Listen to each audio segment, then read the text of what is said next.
మీరు చూస్తున్న మొక్క చిన్న రేగు మొక్క.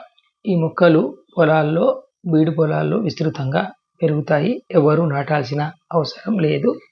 చిన్న ఆకులు, పదునైన ముళ్ళు, తెల్లటి పూలు, గుండ్రటి ఆకుపచ్చ కాయలు కాస్తాయి.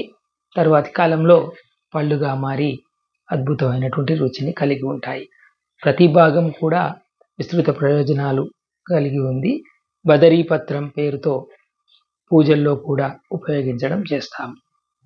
పళ్ళు తినడం వల్ల పళ్ళల్లో calcium, phosphorus, iron, vitamin C అధికంగా ఉండి మంచి రక్త ప్రసరణకు, ఎముకల పటిష్టతకు చక్కగా ఉపయోగపడుతుంది. గ్రామీణ ప్రాంతాల్లో బాగా ఉపయోగిస్తారు. అనేక రకాలు ఉంటాయి. మీరు చూస్తున్నది చాలా చిన్న రకం రేగు పండ్లు. రుచిలో పులుపు తీపిని కలిగి అద్భుతమైనటువంటి రుచి కలిగి ఉండేటువంటి, ఎవరైనా ఇష్టపడేటువంటి పండు రేగుపండు. ఆకులను వైద్యంలో ఉపయోగిస్తాము. పండ్లను తింటాము, ఆరోగ్యానికి మంచిది. బెరడును కూడా ఆయుర్వేదంలో ఉపయోగించడం చేస్తారు.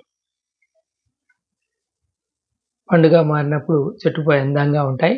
తెంచాల్సిన అవసరం లేకుండా అవే రాలిపడి తినడానికి ఉపయోగకరంగా ఉండేటువంటి పండ్లలో రేగు ఒకటి. అనేక రకాలు ఉన్నప్పటికీ అద్భుతంగా అతి తక్కువ ధరలో విస్తృతంగా లభించేటువంటి పండులో రేగు కాబట్టి దొరికినప్పుడు తినాలి.